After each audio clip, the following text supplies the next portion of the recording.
Jésus. À celui qui a tout accompli sur la croix de Golgotha. Amen. À celui qui a reçu le nom le plus supérieur que les anges. Il est le Seigneur. Amen. Il est le roi de rois. Amen. Oui, Amen. Dieu. L'agneau immolé. L'agneau sans tache. Le prince de paix.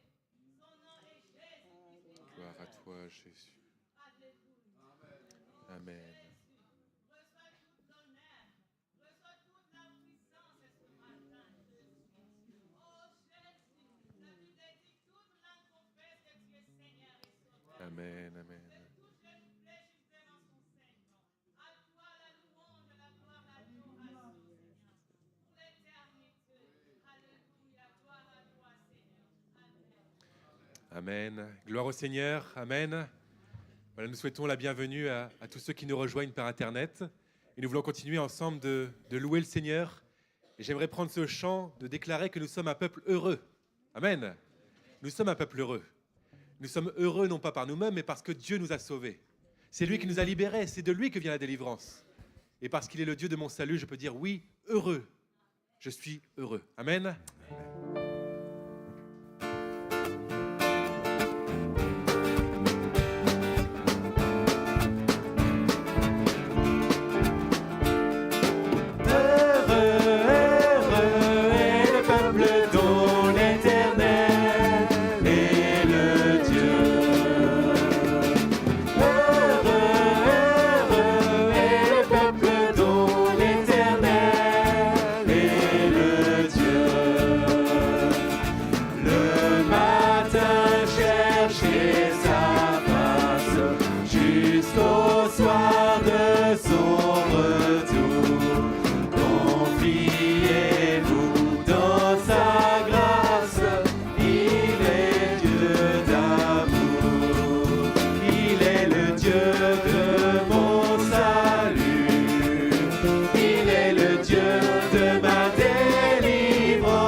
Notre Dieu est amour. Amen. Alléluia. Et nous pouvons dire, comme ce prochain chant nous le dit, Dieu est toujours le même. Amen. On dit tu étais, tu es, mais tu seras toujours le même. Alléluia. La Bible nous dit, elle nous dit, je suis le même aujourd'hui, enfin hier, aujourd'hui et éternellement. Amen. C'est ce que Dieu nous dit encore aujourd'hui. Il est encore ce Dieu d'amour pour vous. Il est encore ce Dieu qui délivre encore aujourd'hui. Il est encore ce Dieu qui sauve. Amen.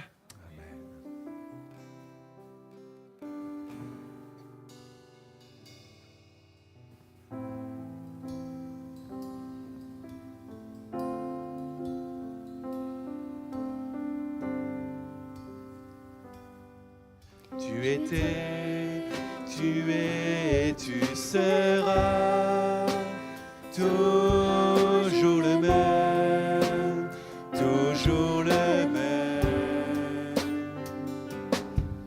Tu as fait, tu fais, tu feras tant de merveilles, tant de merveilles.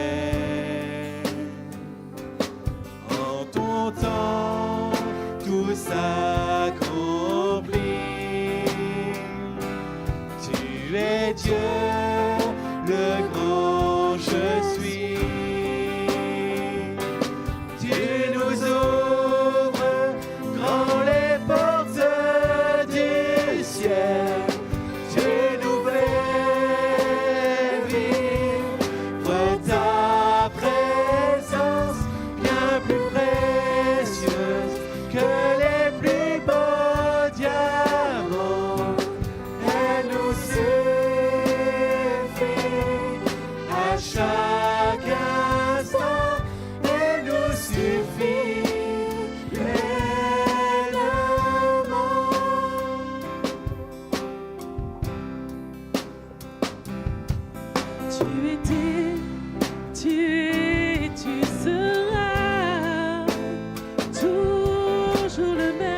À chaque instant, elle nous suffit pleinement.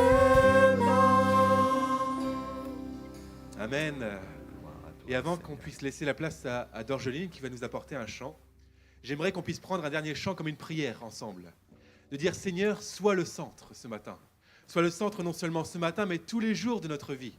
Sois le centre de mon foyer, Seigneur. Sois la base. Et que nous puissions dire oui, Seigneur, que jamais tu ne partes de ce centre, mais que chaque jour tu restes le centre. Amen.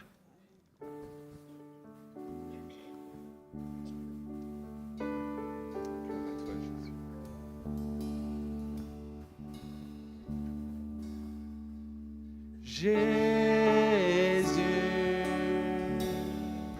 Sois le centre,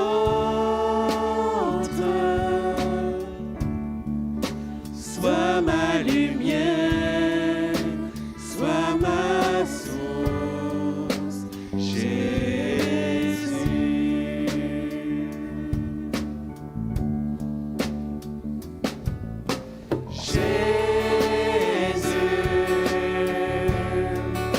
Sois le centre,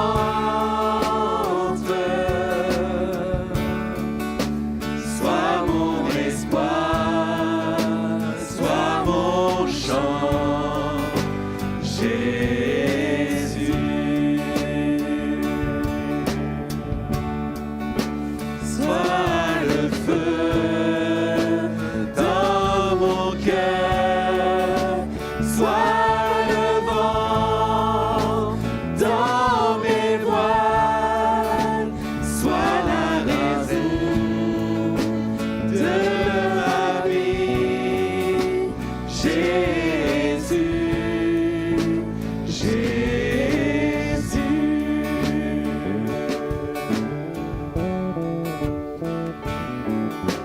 Jésus, sois le centre,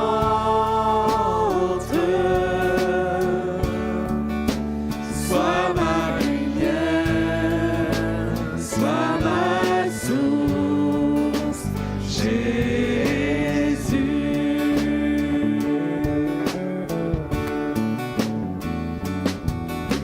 Jésus, sois ma vision,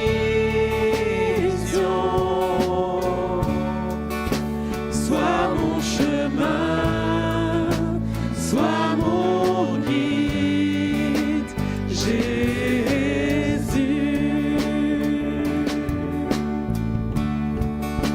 Sois le feu dans mon cœur, sois le vent dans mes voiles, sois la raison de ma vie, Jésus, Jésus. Amen. Gloire au Seigneur.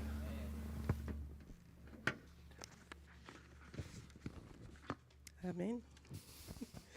Le chant que je vais vous interpréter s'appelle « La bonté de Dieu ». Donc c'est un chant qui me touche énormément et c'est pour dire que Dieu est avec nous chaque jour et que nous ne devons pas négliger sa bonté. Quoi qu'il arrive, il veut être bon envers nous. Amen.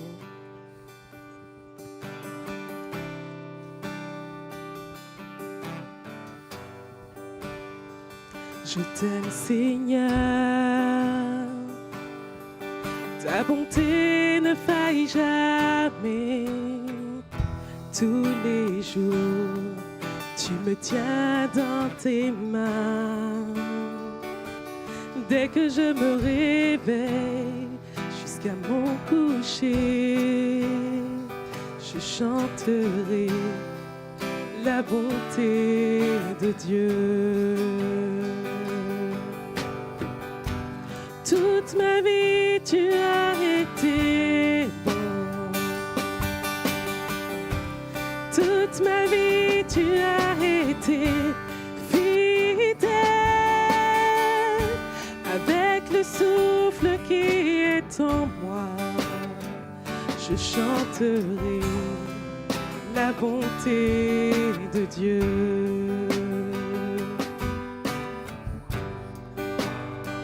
J'aime ta voix, tu me conduis à travers le feu, dans les nuits noires, tu restes auprès de moi.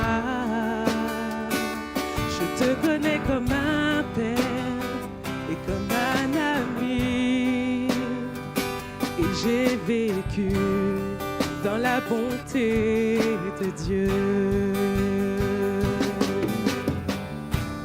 Toute ma vie, tu as été bon. Toute ma vie, tu as été fidèle. Avec le souffle qui est en moi, je chanterai la bonté de Dieu. Ta bonté court après moi. Ta bonté court après moi. Je répands ma vie, je te la confie. Oh, je te donne tout. Ta bonté court après moi. Ta bonté court après moi. Ta bonté court après moi. Je répands ma vie, je te la confie. Oh, je te donne tout. Ta bonté court après moi.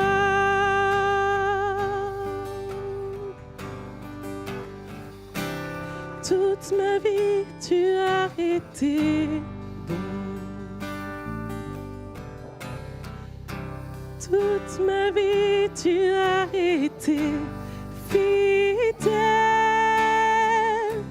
Avec le souffle qui est en moi, je chanterai la bonté de Dieu. Alléluia. Amen. Oh, gloire à toi, Seigneur. Ah, merci, Seigneur. C'est vrai pour ta bonté, ta fidélité, Seigneur. Et nous voulons encore ce matin être à l'écoute de ta parole. Te prions de bénir ton serviteur, Seigneur. Ah, nous voulons être attentifs à ce que tu veux nous dire à chacun. Voyons que tu as une parole, parole de grâce, de salut, parole de consolation aussi. À toi la gloire et l'honneur, Jésus. Amen.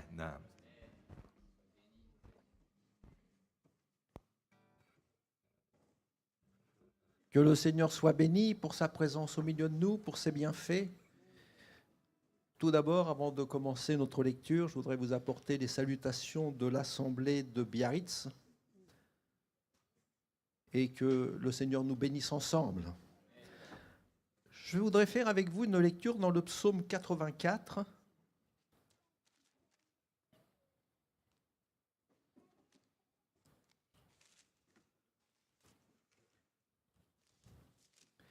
Et à partir du verset 6, où il est écrit « Heureux ceux qui placent en toi leur appui.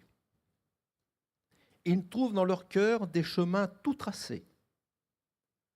Lorsqu'ils traversent la vallée de Baca, ils la transforment en un lieu plein de sources, et la pluie la couvre aussi de bénédictions. Leur force augmente pendant la marche, et ils se présentent devant Dieu à Sion.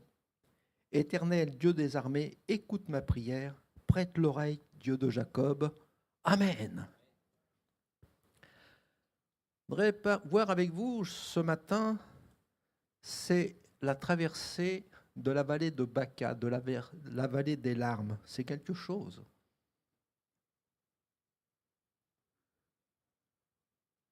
Le Seigneur nous rappelle dans l'Écriture, en voyant toute la foule qui était devant lui, et lorsque l'on voit peut-être des personnes devant nous, on ne voit pas ce qui se passe au fond du cœur, mais rien n'est caché aux yeux du Seigneur. Et le Seigneur, voyant une grande foule devant lui, a été ému de compassion pour elle, parce qu'elle était languissante et abattue. Donc il y a ceux qui sont languissants, abattus, et il y a ceux qui pleurent. Et pleurer n'est pas toujours avec les yeux, quelquefois c'est quelque chose de caché sur le cœur. Un chrétien n'est pas exempté de tribulation, n'est pas exempté d'épreuves, on n'est pas exempté de larmes et de souffrances. Bien au contraire. L'apôtre Pierre dira « Bien-aimés, ne soyez pas surpris comme d'une chose étrange qui vous arrive, de la fournaise qui est au milieu de vous pour vous éprouver. » Et le Seigneur nous dira « C'est par beaucoup de tribulations qu'il nous faut entrer dans le royaume de Dieu. » Donc, un chrétien est quelqu'un qui souffre, mais il ne souffre pas comme un malfaiteur, comme quelqu'un qui aurait fait le mal, mais nous sommes éprouvés. Mes frères et sœurs, si vous êtes éprouvés ce matin, je voudrais vous dire que le Seigneur est aux commandes. C'est lui qui dirige tout. Il tient tout. Il est au contrôle de tout. Le Seigneur est sur son trône de gloire. Et ne l'oublions jamais. C'est-à-dire le Seigneur règne. Il règne dans le ciel et il règne sur la terre. Et rien ne se fait sans la volonté du Seigneur. D'ailleurs, dans les Lamentations de Jérémie, chapitre 3, verset 37, je vais juste vous lire ce court passage, il dit « Qui dira qu'une chose arrive sans que l'Éternel l'ait ordonné ?»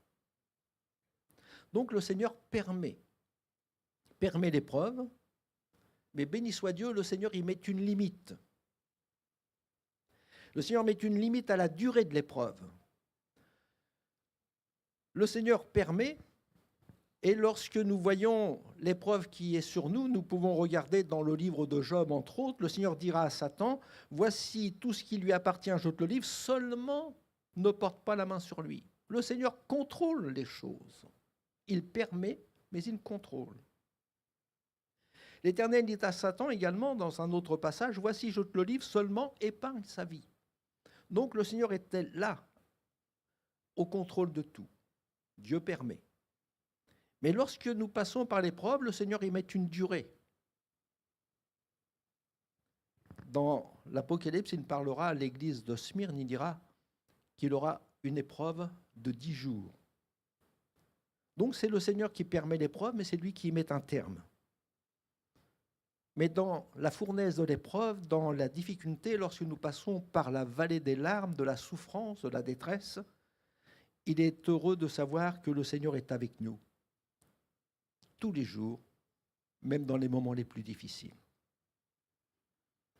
D'ailleurs, dans le psaume 91, certains l'avaient pris un peu avec beaucoup de légèreté lors du Covid, en disant « Celui qui demeure à l'abri du Très-Haut repose à l'ombre du Tout-Puissant, et je crains rien à la contamination. » Mais il faut aller jusqu'au bout du psaume, où le Seigneur dit « Je serai avec lui dans la détresse. »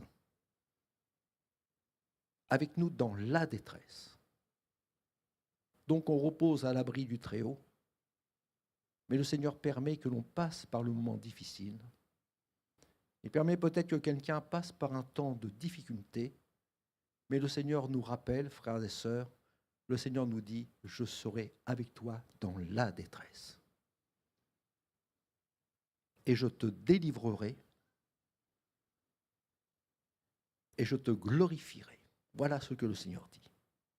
Donc, nous pouvons dire avec le psaume 46, Dieu est pour nous un refuge, un appui, un secours qui ne manque jamais dans la détresse. Mais lorsque nous sommes éprouvés, vous savez qu'un chrétien éprouvé, c'est quelque chose de difficile. Quelquefois, nous sommes éprouvés et dans notre épreuve, nous sommes empêchés. Quelquefois, ça arrive que des personnes disent « Je ne parviens même plus à prier. Je ne parviens plus à ouvrir la parole de Dieu. » Tant l'épreuve est intense, difficile, éprouvante. Alors on ne va pas jeter la pierre à celui qui dit « Je ne parviens plus à prier », mais au contraire, il faut le soutenir. Il faut prier les uns pour les autres. C'est pour ça que la réunion de prière est importante, de prier les uns pour les autres. Alors dans ce moment d'épreuve, frères et sœurs, je pourrais poser la question à quelqu'un qui est éprouvé, à quelle distance te tiens-tu du Seigneur? À Gethsémané, le Seigneur est éprouvé. Mais c'est important de savoir à quelle distance nous tenons de nos frères et sœurs qui sont éprouvés. À Gethsémané, le Seigneur est éprouvé, il va s'adresser à ses disciples, il va dire « Mon âme est triste jusqu'à la mort ». Et que font les disciples? Alors il y en a un qui est parti, c'est Judas. Sur les 12, il en manque un. Déjà, lui, il est loin. Il est parti pour vendre son sauveur, celui qui souffre pour lui. Le Seigneur prend les 11, il va au jardin de Gethsémané. Il dit à 8 de ses disciples, restez ici. Il en prend 3 avec lui, Pierre, Jacques et Jean, et il va un peu plus loin. Et c'est là où il va ouvrir son cœur en disant, mon âme est triste jusqu'à la mort. Et il commence à éprouver des angoisses et des frayeurs. Et puis il laisse ses 3 disciples ici. Il va à un jet de pierre. Vous voyez, la distance est totalement différente des uns et des autres.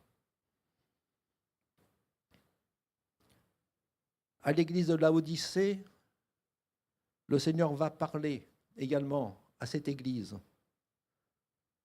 Et le Seigneur s'adresse à l'église et il dit, voilà, je suis à la porte et je frappe. Jésus est dehors.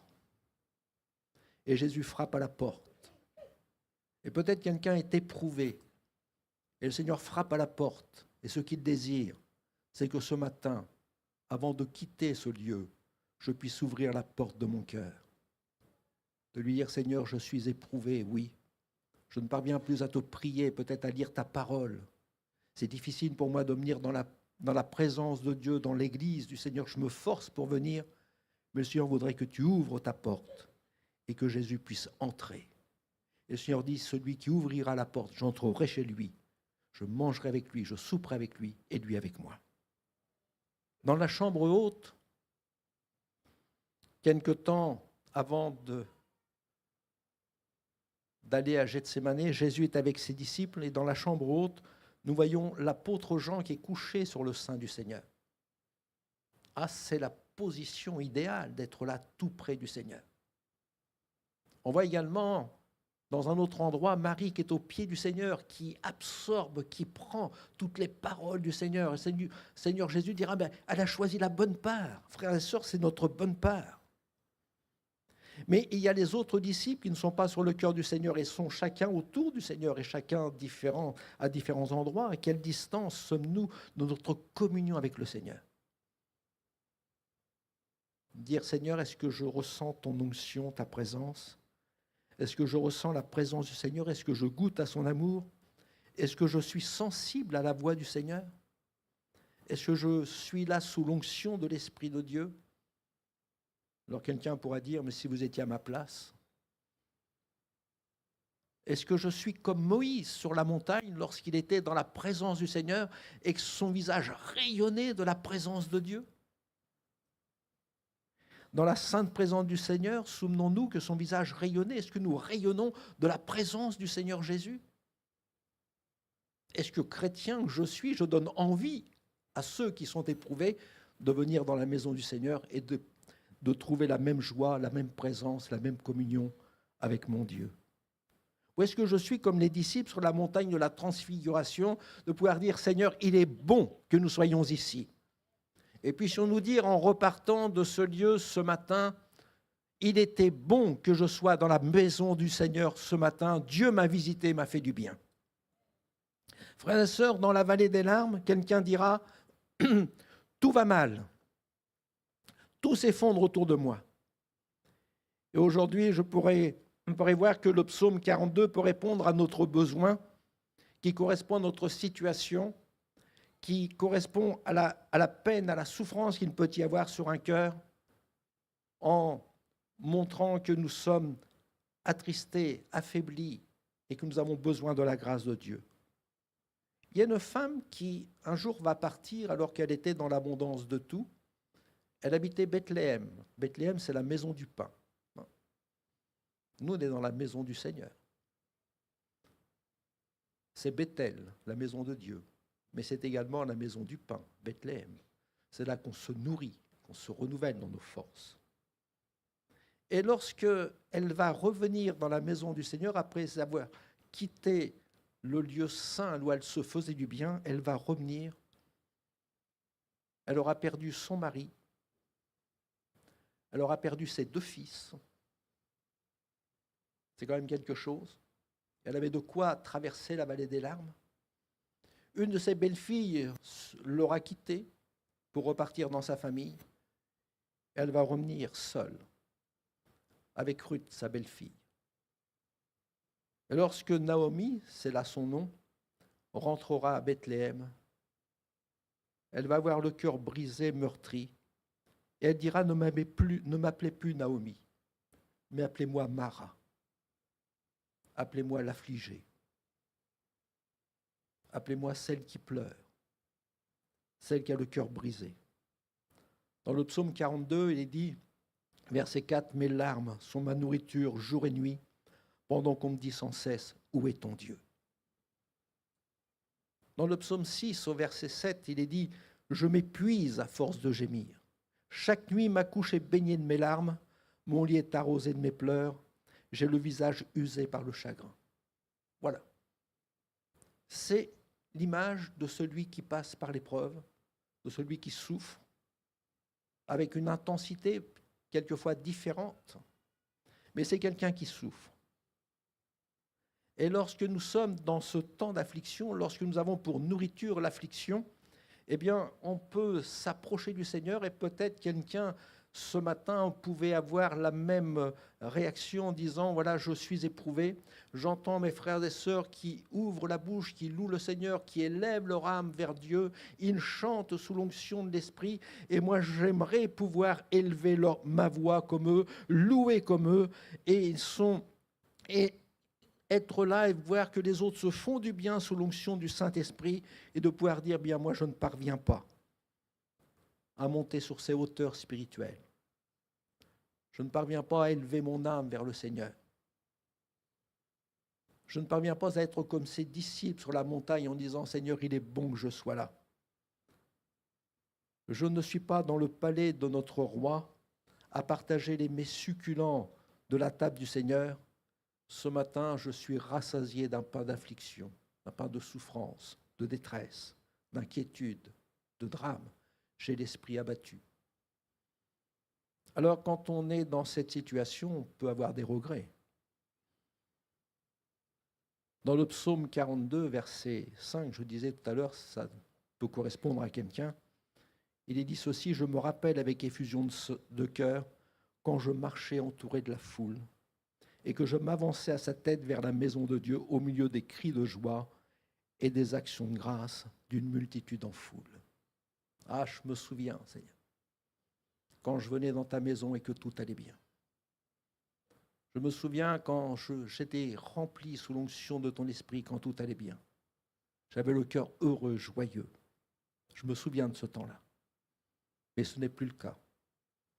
Job dira dans un autre moment, avec le regret, « Oh, que ne suis-je comme au mois du passé » dans Job 29, verset 2, « Oh, que ne suis-je comme au mois du passé, comme au jour où Dieu me gardait, quand sa lampe brillait sur ma tête et que sa lumière me guidait dans les ténèbres.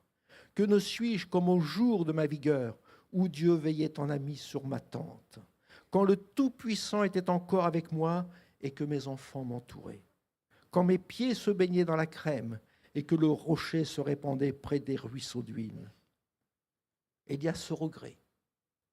Et Job est quelqu'un qui souffre, il a perdu ses 10 enfants. Ce n'est pas une mince affaire. Il ne pleure pas sur les biens qu'il a perdus, il pleure sur ses enfants qui ne sont plus avec lui. Et frères et sœurs, nous pouvons pleurer sur ceux qui nous ont quittés. On peut pleurer pour ceux qui ne sont plus autour de nous. Des parents peuvent pleurer pour leurs enfants. Et des enfants peuvent pleurer pour les parents qui ne sont plus auprès d'eux. Il y a un homme qui est éprouvé, qui passe par la détresse, il a eu une mauvaise nouvelle, Lui n'est pas passé par le deuil, mais il a eu une mauvaise nouvelle, c'est le prophète Élie. En une seule prédication, il ramenait tout le peuple de Dieu au Seigneur. C'est formidable. J'aimerais qu'avec une seule prédication, on puisse ramener toute la France à se tourner vers le Seigneur. Si ce n'était que la ville d'Évreux. Une seule prédication. Et tous sont revenus vers Dieu. C'est formidable. Mais après une grande victoire, une grande bénédiction, il y a un coup de détresse qui passe sur sa vie. Et il y a Jézabel qui lui dit, voilà ce que je vais faire, je vais te couper la tête. Tu as fait quelque chose de bien, et voilà que l'ennemi de ton âme s'en prend à toi. Et il faut savoir que nous avons un ennemi sur cette terre, et nous n'avons pas à lutter contre la chair et le sang, mais contre des principautés, contre les princes de ce monde de ténèbres, contre le diable lui-même. Et lorsque Élie va prendre la nouvelle, il va s'en aller, et puis il va dire ceci, il va se tourner vers le Seigneur, enfin, il va exprimer ce qu'il y a sur son cœur. Et dans 1 Roi, chapitre 19, verset 4, il est dit, pour lui, il alla dans le désert, et après une journée de marche, il s'assit sous un genêt et demanda la mort en disant, c'est assez maintenant, Éternel, prends mon âme, car je ne suis pas meilleur que mes pères. Je préfère mourir plutôt que de continuer de vivre. J'en ai assez. Mes frères et sœurs, je voudrais vous dire, et le Seigneur est présent, c'est que tu n'es pas seul. Jésus est avec toi dans l'épreuve. Et ce matin, le Seigneur a préparé pour ton cœur quelque chose de bon. Lorsqu'Élie va exprimer sa souffrance, va dire, Seigneur, je préférerais maintenant que tu reprennes mon âme. C'est qu'il est à bout, il n'y a plus d'espérance pour lui. Il y a le Seigneur qui s'approche, Dieu envoie son ange. Et le Seigneur va réveiller, l'ange va réveiller Élie, son prophète, son serviteur. Et ça arrive que des hommes de Dieu même peuvent être éprouvés. La preuve, c'est qu'Élie est éprouvé. Et le Seigneur envoie son ange, il va réveiller Élie. Et le Seigneur lui a préparé quelque chose, un gâteau cuit sur des pierres chauffées et une cruche d'eau. Et le Seigneur va le réveiller. Et l'ange va lui dire, lève-toi, mange, car le chemin est trop long pour toi. Frères et sœurs, quand on est éprouvé, quelquefois on peut dire, Seigneur, reprends ma vie. Mais le Seigneur veut vous dire, j'ai encore besoin de toi. C'est moi qui donne la vie et c'est moi qui la reprends. Alors tu manges, tu te réveilles, tu manges, c'est-à-dire tu te nourris de la présence de Dieu, de la parole du Seigneur. Tu bois, tu désaltères ton âme, tu retournes à la source de la vie. Et tu recherches la présence du Seigneur. Dieu est là pour te bénir et te renouveler dans son esprit. Tu te rassasies, tu prends des forces spirituelles, tu désaltères ton âme, tu viens sous l'onction de l'esprit, parce que le chemin que j'ai tracé pour toi est encore long. Ce n'est pas le temps où je viendrai te chercher. Alors le Seigneur nous dit peut-être pour quelqu'un ce matin, j'ai encore besoin de toi. Alors nous pouvons être comme Élie, on se nourrit, on se désaltère, on se rassasie, on se fait du bien, on dit bien ce matin le Seigneur m'a donné des forces et avec la nourriture qu'Élie va prendre, parce que par 2 fois le Seigneur va le réveiller. Quand on est très affaibli, il faut que le Seigneur insiste. Alors il va manger une fois, il va se désaltérer, puis il nous est dit qu'Élie va se recoucher, va se rendormir. Quand on est très faible, on se rendort. Et l'ange va venir une seconde fois pour le réveiller, pour le faire manger et boire. Et il nous est dit, avec la nourriture qu'il a pris, il a eu la force de marcher pendant 40 jours et 40 nuits. Dieu est celui qui nous renouvelle dans toutes nos forces. Mais lorsque nous voyons quelquefois un chrétien qui était abattu, qui était triste, malheureux, et que l'on a prié pour lui, qu'on a soutenu, on le voit souriant à l'église, on dit bah, ça y est, c'est gagné, il est bien, il est heureux, maintenant, béni soit Dieu, on peut maintenant prier pour quelqu'un d'autre, mais ce n'est pas fini, frères et sœurs. Quelquefois, les apparences sont trompeuses. Élie a marché pendant 40 jours et 40 nuits avec la nourriture que le Seigneur lui a apportée, mais Élie était encore très faible. Et pourtant, on pourrait dire, avec 40 jours de marche, il était fort. Mais lorsqu'Élie est au bout des 40 jours à marcher, il est arrivé dans un endroit et il nous est dit qu'Élie va s'enfermer. Il entra dans une caverne et il passa la nuit. On voit cela dans 1 Roi 19, verset 9. Il marche jusqu'à la montagne d'Horeb, il entre dans une caverne et il passe la nuit. Et voici que la parole du Seigneur, là, dans la solitude, Dieu vient parler à notre cœur. Alors je ne sais pas si vous êtes dans une caverne, mais toujours est-il que Dieu parle à notre cœur. Et le Seigneur va s'adresser à Élie. Et il nous est dit, et voici la parole de l'Éternel lui fut adressée en ces mots, que fais-tu ici, Élie? L'Éternel lui adresse une parole. Et quelquefois, nous pensons que ça peut aller mieux, mais il faut avoir traversé, je dirais, la vallée des larmes pour savoir qu'un sourire peut cacher une grande souffrance. D'ailleurs, dans Proverbe 14, 13, il est dit, au milieu même du rire, le cœur peut être affligé, et la joie peut finir par la détresse. Donc Élie est enfermé. Et peut-être que quelqu'un ce matin est enfermé dans sa caverne de souffrance. Se pose des questions. Et quelquefois on se meurtrit soi-même. En se disant, oh, je suis, comme Élie dira, je ne suis pas meilleur que les autres. Je suis un pauvre pécheur, je suis faible, j'ai ma faiblesse. Et on est enfermé dans la souffrance et on ne voit plus briller la face de Dieu. Dans la caverne, on ne voit pas briller le soleil, frères et sœurs. Et peut-être on voudrait dire, Seigneur, je voudrais ce matin voir ta face, je voudrais entendre ta voix, je voudrais ressentir ta présence. Je voudrais toucher le bord de ton vêtement, Seigneur. Et je m'enferme dans la caverne de la solitude, dans l'isolement. Et je dirais que l'isolement n'est pas la solution. Parce que quand on est éprouvé, c'est dans ces moments-là, quelquefois, que l'on veut être seul. Mais l'isolement n'est pas du tout la solution. Où trouver le soutien lorsque je suis resté seul? Élie dira, Seigneur, je suis resté moi seul. Mais Dieu va lui montrer qu'il n'est pas seul.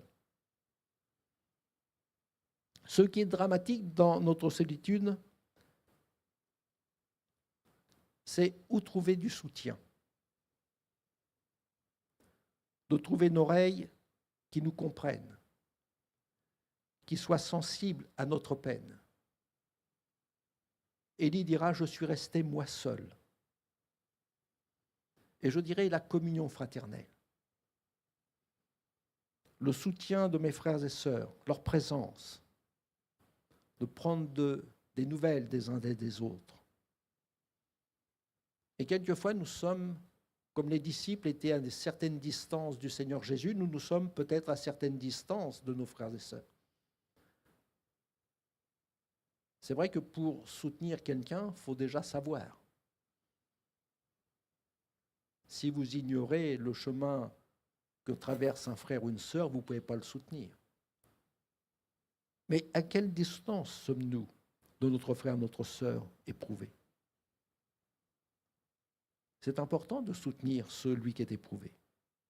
Je peux être sur ma colline quand le frère est dans la profondeur de sa vallée des larmes.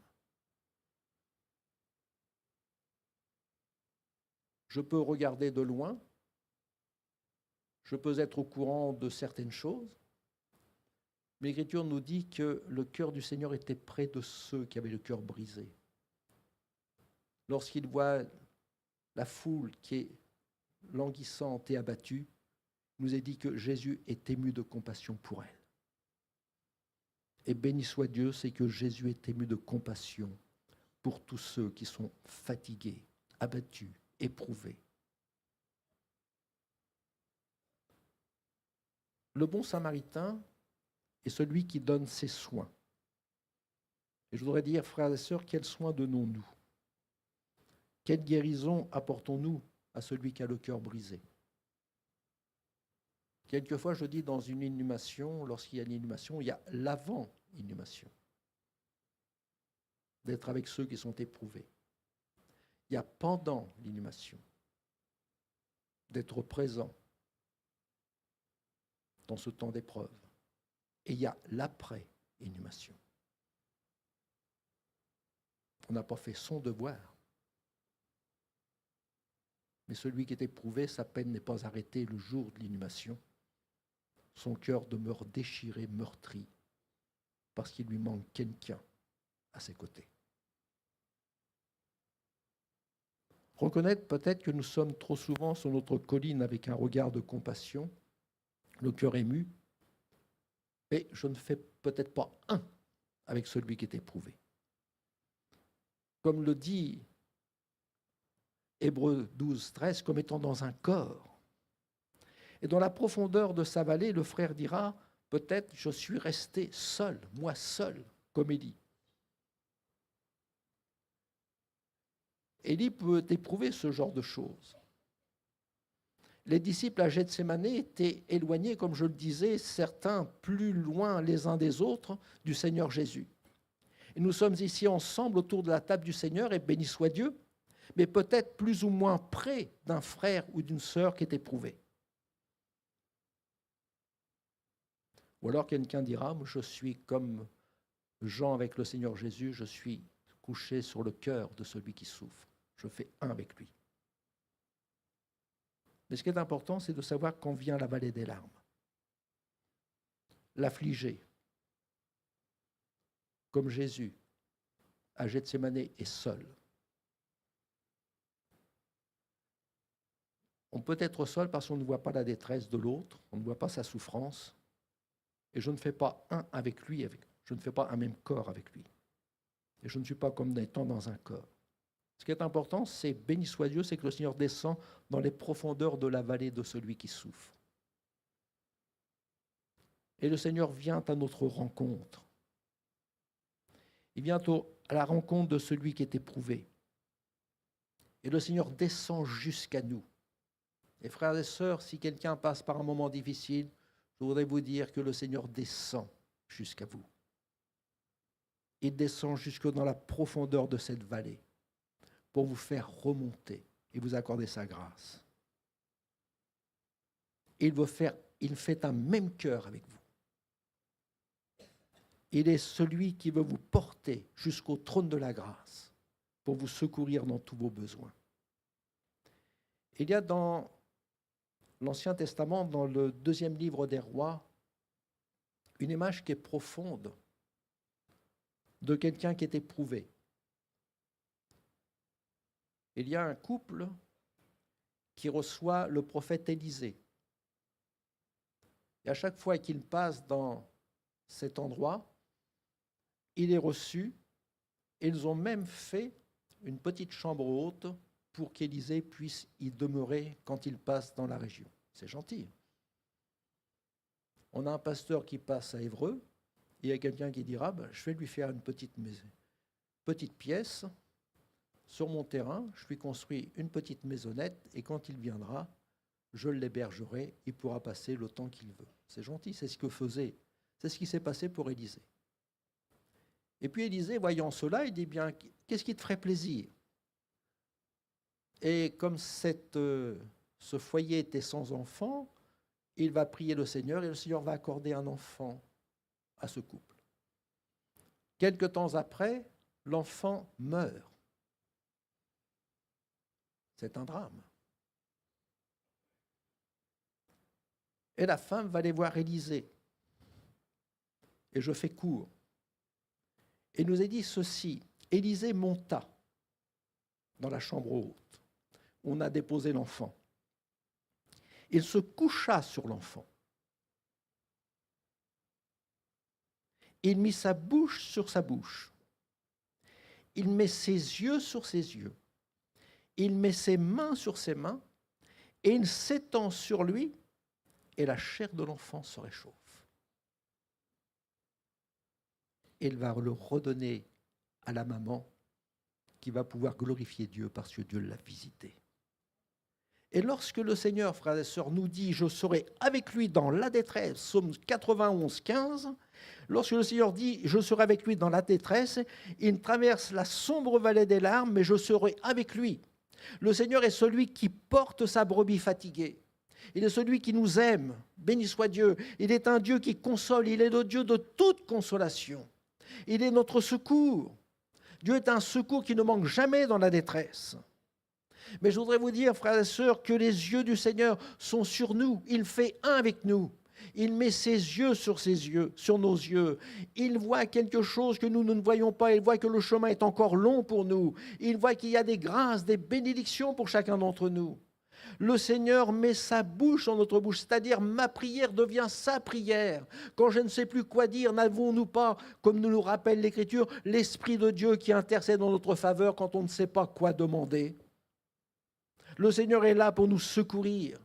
Il met ses mains sur ses mains, il s'étend sur nous, c'est-à-dire il fait un même cœur, une même âme avec nous, il fait un avec chacun d'entre nous. Dieu est avec nous jour après jour et il nous soutient de sa main triomphante. Les yeux du Seigneur, nous rappelle le psaume 34, les yeux du Seigneur sont sur les justes et ses oreilles sont attentives à leurs cris. Voilà la grâce qui nous est accordée. On est peut-être dans la profondeur de notre misère, de notre détresse. On peut dire, Seigneur, je suis seul, je ne vois plus briller ta présence, mais le Seigneur est avec nous, les yeux du Seigneur sont sur les justes, le Seigneur voit et regarde, il voit ce que personne ne voit. Il voit ce qu'il y a dans notre cœur et l'entend. Et dans le psaume 6, verset 9, il entend la voix de nos larmes. Il l'entend. Personne n'entend ces voix-là, mais Dieu l'entend. Dans le psaume 34, toujours, il est dit « Quand les justes crient, l'Éternel entend et les délivre de toute leur détresse. » Toujours dans ce psaume, il est dit « L'Éternel est près de ceux qui ont le cœur brisé. » Alors ne dites pas « Je suis resté seul ». Mais puissions-nous dire, s'il n'y a personne qui m'entoure, j'ai la présence de Dieu, le Seigneur fait un avec moi, il est près de ceux qui ont le cœur brisé, il sauve ceux qui ont l'esprit dans l'abattement. Est-ce que quelqu'un a l'esprit dans l'abattement ce matin? Le Seigneur est auprès de vous. Le malheur atteint souvent le juste, mais le Seigneur nous dit que l'Éternel l'en délivre toujours. Ainsi, ma souffrance devient la souffrance du Seigneur Jésus qui est ému de compassion pour moi. Mes larmes deviennent ses larmes. Il pleure avec ceux qui pleurent. Le cri de notre cœur devient le cri du Seigneur. Il intercède en notre faveur. Il nous porte au trône de l'agneau, au trône de Dieu, pour que nous puissions être secourus et bénis. N'est-ce pas là la communion merveilleuse que nous pouvons avoir avec le Seigneur? Il entend la voix de mes larmes. Quelle bénédiction!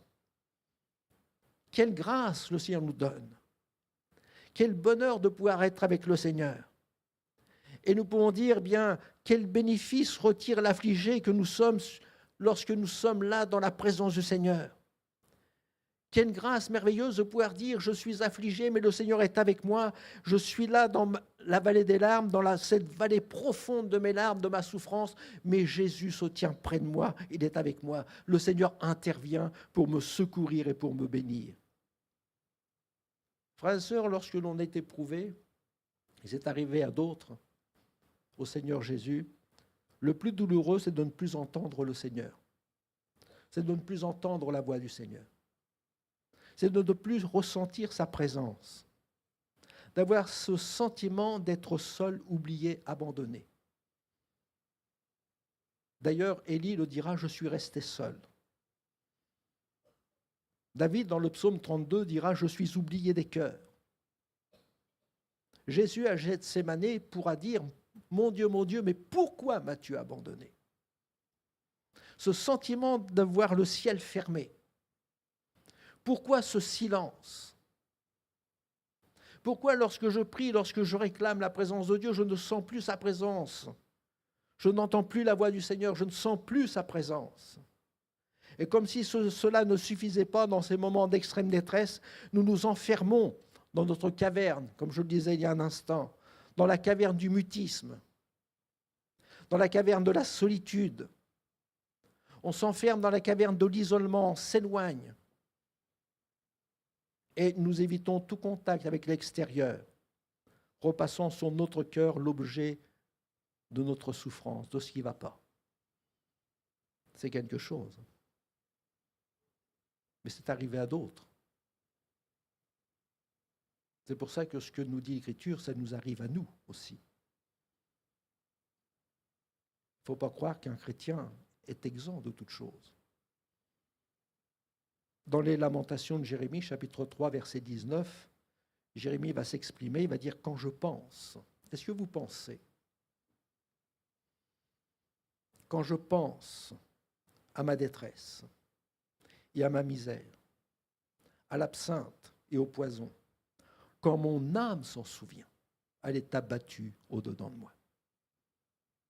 Ce qui abat le cœur du chrétien, on va parler de nous, c'est quand ça tourne dans la tête. Les disciples d'Emmaüs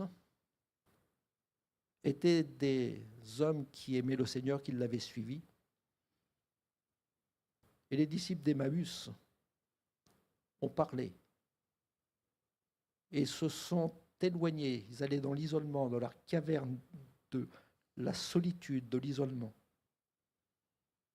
Et quand deux chrétiens tristes se rencontrent, de quoi parlent-ils? De choses tristes. Je parle de deux chrétiens tristes. De quoi s'entretiennent-ils? De choses tristes. T'as eu ça, moi j'ai eu pire.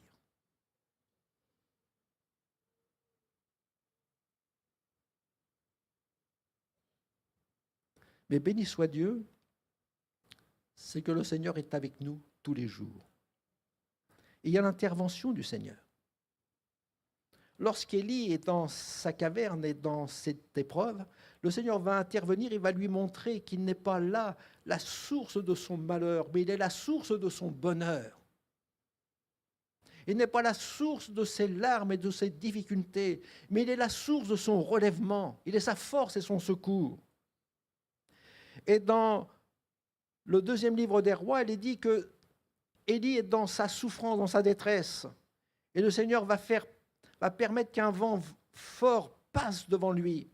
Un vent fort et violent vient déchirer la montagne. Et il nous est dit, le Seigneur n'est pas dans la tempête qui t'éprouve, qui vient mais Jésus vient pour la calmer, cette tempête. Il y a un tremblement de terre qui vient également, qui ébranle la montagne. Et lorsque nous sommes éprouvés, ébranlés, chancelants, le Seigneur veut nous rappeler qu'il n'est pas là dans la frayeur qui nous saisit, mais il est un Dieu qui veut nous rassurer. D'ailleurs, n'est-il pas écrit dans Ésaïe 41, verset 10, « Ne crains rien, car je suis avec toi. Ne promène pas des regards inquiets, car je suis ton Dieu.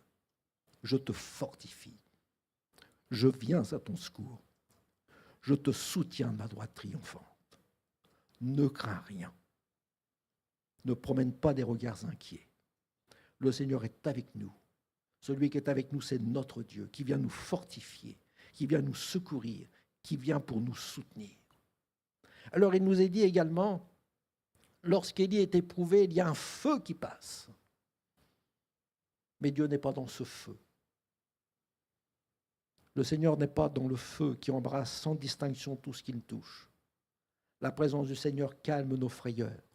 Sa voix réchauffe nos cœurs. Et le Seigneur s'approche.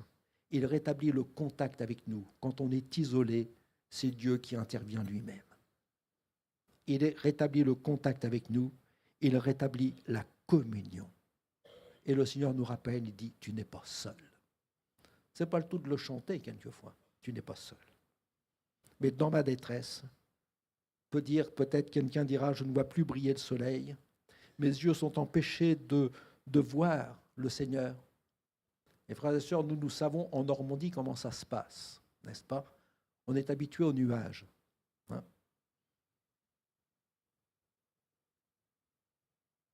Mais au-dessus de nos nuages, il y a toujours le soleil qui brille. Toujours. Et au-dessus de nos peines, de nos épreuves, de nos difficultés, il y a toujours le Seigneur qui est là, sur son trône de gloire. Il règne dans le ciel et sur la terre. Il est toujours présent. Il suffit d'un vent puissant, du vent de Dieu, du souffle de l'Esprit de Dieu, et les nuages seront balayés et vous verrez briller la présence du Seigneur dans votre vie. Alors je peux dire, oui, mes yeux sont empêchés de voir, mais au-dessus de mes nuages, le Seigneur est présent. Lorsqu'Étienne était lapidé, prêt à mourir, il a vu le ciel ouvert et Jésus debout à la droite de Dieu. Le Seigneur est là, prêt à intervenir pour nous secourir et pour nous bénir. Le Seigneur descend pour nous faire monter sur la montagne. Le Seigneur nous ouvre le ciel. Et à tous ceux qui ne peuvent monter sur les hauteurs spirituelles, Jésus descend vers eux pour les faire monter. Et quelle grâce! N'est-il pas écrit qu'il se tient près de ceux qui ont le cœur brisé et il sauve ceux qui ont l'esprit dans l'abattement? Et le Seigneur nous rappelle, nous l'avons lu dans le psaume 84, celui qui est éprouvé, qui s'appuie sur le Seigneur, il transforme la vallée des larmes en un lieu plein de sources. Lorsqu'il traverse la vallée de Baca, il la transforme en un lieu plein de sources et la pluie la couvre de bénédictions. Psaume 84, 7. On l'a lu il y a un instant. Donc pour terminer, je voudrais vous dire ceci. Dans 1 Roi 19, verset 5, il est dit « Élie se coucha, s'endormit sous un genêt, et voici un ange le toucha et lui dit « Lève-toi et mange ». Il regarda, il y avait à son chevet un gâteau cuit sur des pierres chauffées et une cruche d'eau. Il mangea et but, puis se recoucha. Frères et sœurs, quand on est éprouvé, et peut-être pour quelqu'un ce matin, le Seigneur vient le secouer pour le réveiller. Parce que le Seigneur est un Dieu qui dit, ta vallée des larmes, tu vas la transformer en un lieu plein de bénédictions. Le Seigneur a quelque chose de meilleur pour vous. Il ne vous a pas préparé quelque chose de difficile. Il ne vous donne pas un bout de pain sec. Il ne vous donne pas un bout de pain rassis. Il vous a préparé des mets succulents, un gâteau. Vous vous rendez compte de ce que c'est? Ça demande de la préparation. Un bout de pain sec, c'est ce que l'on va avoir peut-être dans le coin. Je n'ai pas autre chose, tiens, mange ça. Le Seigneur prend le temps, a pris le temps de préparer quelque chose pour que votre âme se désaltère et que votre âme soit rassasiée. Quelque chose de bon pour vous. Et c'est un gâteau qui est encore chaud. Et le Seigneur l'a préparé pour vous, avec une cruche d'eau, pour que vous puissiez vous désaltérer. Lorsque les disciples d'Emmaüs sont partis et qu'ils s'entretenaient de choses mauvaises, il nous est dit, pendant qu'ils parlaient et discutaient, Jésus s'approcha et fit route avec eux, mais leurs yeux étaient empêchés de le reconnaître. Et frères et sœurs, le Seigneur est avec nous. C'est lui qui agit dans notre cœur. C'est lui qui s'approche et le Seigneur s'approche, il fait route avec eux, il parle avec eux, mais leurs yeux étaient empêchés de le reconnaître. Frères et sœurs, vous pouvez dire, ça ce sont les paroles d'un homme, mais je voudrais vous rappeler que le Seigneur sait ce que notre cœur a besoin, et c'est plus qu'une parole d'homme, c'est la parole de Dieu. Lorsque Marie était au tombeau, Marie se retourne et elle vit Jésus debout, et elle pensait que c'était le jardinier. Alors on peut dire, c'est vrai, Seigneur, je suis seul, mais où es-tu, mon Dieu? Alors Élie était endormi dans sa misère. Les disciples d'Emmaüs avaient les yeux à cause de leur peine qui étaient empêchés de reconnaître la personne du Seigneur Jésus. Marie qui pleurait au tombeau, parce que là elle est au tombeau du Seigneur Jésus, elle ne reconnaît pas le Seigneur. Et elle pense que c'est Jésus qui est le jardinier. Et frères et sœurs, je voudrais vous dire, qu'il y a quelqu'un qui est plus grand qu'un homme, c'est la personne de Jésus. Écoutons attentivement la parole du Seigneur. Il va s'adresser à Élie, il va s'adresser aux disciples d'Emmaüs, il va s'adresser à Marie.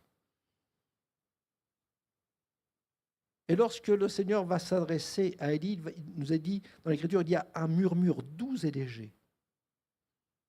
Le cœur malheureux a besoin d'entendre la parole du Seigneur, une parole douce. Un murmure doux et léger. Et cette parole va s'adresser à Élie. Et je crois que le Seigneur veut s'adresser peut-être à quelqu'un, si ce n'est qu'à une seule personne, en lui posant 3 questions. Et le Seigneur s'adresse à Élie, en premier, dans 1 Roi 19, verset 9 et au verset 13 également. Et le Seigneur va dire à Élie, Élie, que fais-tu ici? Tu es isolé, tu es dans ton coin, tu ne bouges plus. Tu es peut-être présent, assis sur ta chaise, mais ton cœur est éloigné. Tes pensées sont dans ta souffrance, dans ta misère, de ce qui ne va pas. Tu repasses dans ton cœur tout ce qui ne va pas. Qu'est-ce que tu fais dans cet endroit-là? Et le Seigneur a quelque chose de bon, il a préparé quelque chose de bon pour toi. Il y a ces gâteaux, cette nourriture spirituelle dont tu as besoin. Et il t'a préparé quelque chose de bon pour rassasier, désaltérer ton âme. Sors et tiens-toi sur la montagne et reprends ton chemin. Parce que la route est encore longue. Sors. Le Seigneur s'adresse aux disciples d'Emmaüs et il va leur dire dans Luc 24, 17, en s'approchant d'eux, il va leur dire, mais de quoi vous entretenez-vous? Pour que vous soyez tout tristes. Alors le Seigneur dit à Élie, où es-tu? Mais le Seigneur s'adresse à quelqu'un et dit, mais de quoi tu t'entretiens? Qu'est-ce qui est l'objet de tes pensées, de tes réflexions? Qu'est-ce qui attriste ton cœur? Qu'est-ce que tu repasses sur ton cœur? De quoi tu t'entretiens ce matin? Alors le Seigneur voudrait certainement que quelqu'un puisse lui ouvrir son cœur. Et les disciples vont ouvrir leur cœur. Ils vont dire de quoi ce qu'il y a sur leur cœur. Et je crois que le Seigneur voudrait peut-être que quelqu'un puisse lui ouvrir son cœur. Ouvrir notre cœur au Seigneur. De pouvoir lui dire toute notre misère, toute notre détresse, tout ce qu'il y a sur notre cœur. De pouvoir dire tout à Jésus. Et lorsque le Seigneur est là, de pouvoir lui dire, Seigneur, c'est vrai, ce matin tu es là, tu parles à mon cœur, mais je voudrais que tu restes avec moi. Je voudrais que tu demeures à mes côtés. Et les disciples, lorsqu'ils étaient avec le Seigneur Jésus, vont dire, mais notre cœur ne brûlait-il pas au-dedans de nous lorsqu'il nous parlait en chemin? Frères et sœurs, quelquefois, vous pouvez être dans la maison du Seigneur et on ne se rend pas compte que le Seigneur était là, qu'il nous a accordé sa bénédiction. Mais c'est en sortant que nous sentons l'onction de l'Esprit. Nous pourrons dire, c'est vrai, Jésus était là et il m'a fait du bien ce matin. Et puis, la troisième personne à qui le Seigneur s'adresse, une troisième question, s'adresse à Marie. Marie est au tombeau, elle est dans la vallée des larmes, elle est au plus profond. Jésus est mort, un être cher qu'elle aimait. Elle va au tombeau et le corps du Seigneur Jésus n'est plus là. Elle est désespérée. Qu'est-ce que l'on a fait du Seigneur Jésus? Si vous imaginez la scène, son cœur est meurtri. Ce n'est pas une petite larme qui coule, mais ce sont des pleurs profonds, déchirants, le cœur brisé, déchiré. Et Jésus s'approche de quelqu'un qui a un cœur déchiré, meurtri. Et le Seigneur lui dit, mais Marie, pourquoi pleures-tu? Qu'est-ce qui se passe? C'est la troisième question que Dieu nous pose. Et Jésus est là, près de vous, ce matin. Il parle à un cœur, et il peut dire à quelqu'un, mais que fais-tu ici? De quoi t'entretiens-tu? Pour que tu sois si triste. Et pourquoi pleures-tu? Quel est l'objet de ta tristesse? Et le Seigneur est là, il s'approche. Et béni soit Dieu. En ce qui concerne Élie, Dieu l'a renouvelé dans ses forces. En ce qui concerne les disciples d'Emmaüs, leur cœur s'est réchauffé dans la présence de Dieu. En ce qui concerne Marie, elle était consolée de toutes ses peines. Et je crois que le Seigneur, ce matin, veut s'adresser à quelqu'un. Je ne veux pas dire à quelqu'un, faire un appel disant qui est dans la peine, qui est dans les détresses, qui est dans les difficultés. Il y aurait trop de mains qui se lèveraient. Mais Dieu sait de quoi nous avons besoin. Et je crois que ce matin, le Seigneur veut bénir celui qui s'approche de lui et peut-être s'adresser à quelqu'un en disant « Mais que fais-tu ici? De quoi t'entretiens-tu? Et pourquoi pleures-tu dans ta solitude ?» Le Seigneur est auprès de ses enfants et il veut transformer notre vallée des larmes en un endroit rempli de bénédictions. Amen. On va prier le Seigneur. Seigneur, dans ta grâce, nous te prions de bénir ces moments, d'étendre ta main sur nos frères et sœurs qui sont éprouvés, pour ceux qui pleurent dans le silence, ceux qui passent dans la détresse, dans l'épreuve, dans les difficultés, ceux qui ont le cœur meurtri. Seigneur, tu t'intéresses à celui qui est heureux et joyeux, mais Seigneur, tu t'intéresses également à celui qui est pauvre, celui qui est abattu, celui qui est languissant. Seigneur, ce matin, Seigneur, tu t'adresses encore à quelqu'un et tu vas lui apporter ta bénédiction et ta consolation. Tu veux relever celui qui est abattu. Tu veux relever tes enfants. Tu veux fortifier chacun de tes enfants.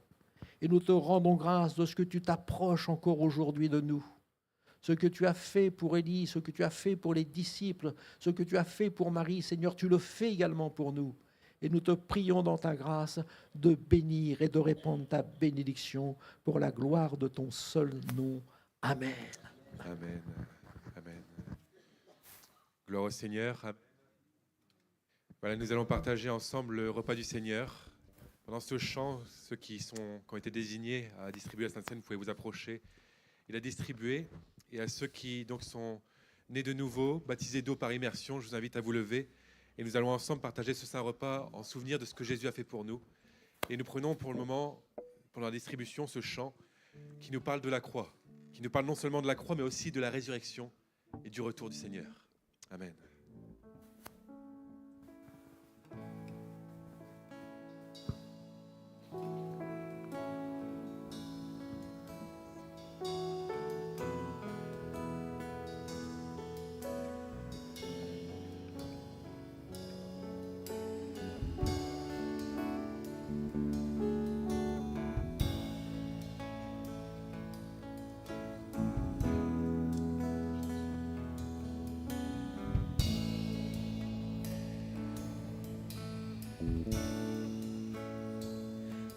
Je songe à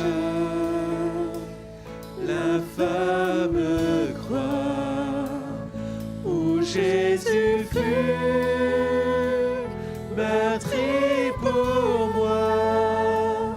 Je vois ses mains, ses pieds percés, mon Sauveur au bois attaché.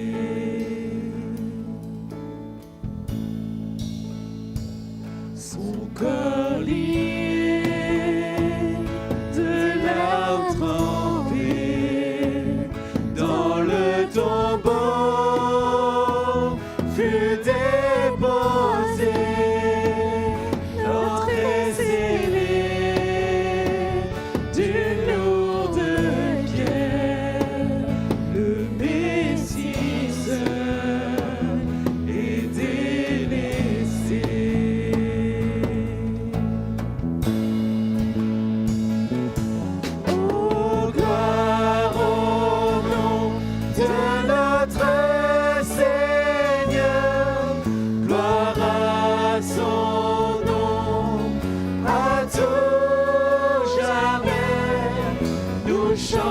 Chanterons sans fin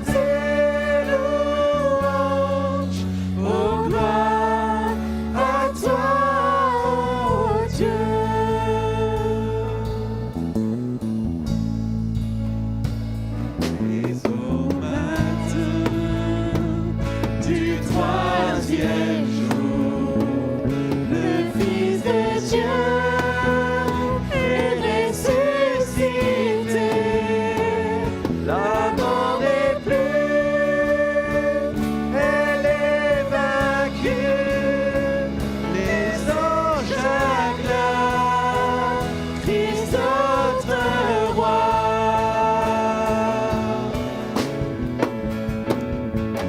Oh, gloire au nom de notre Seigneur, gloire à son nom, à tout jamais. Nous chanterons sans fin tes louanges. Oh, gloire à toi, oh Dieu.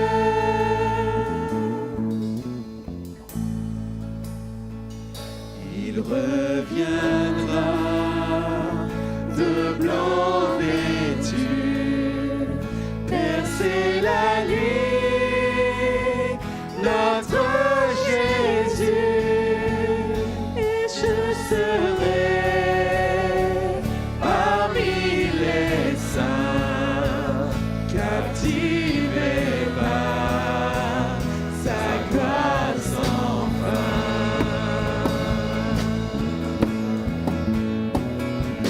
Oh, gloire au nom de notre Seigneur, gloire à son nom, à tout jamais. Nous chanterons sans fin tes louanges. Oh, gloire à toi, oh Dieu. Oh, gloire au nom de notre Seigneur, gloire à son nom, à tout jamais. Nous chanterons sans fin tes louanges. Oh, gloire à toi, oh Dieu. Oh, gloire à toi, oh Dieu. Oh, gloire à toi, oh Dieu. Alléluia, gloire au Seigneur.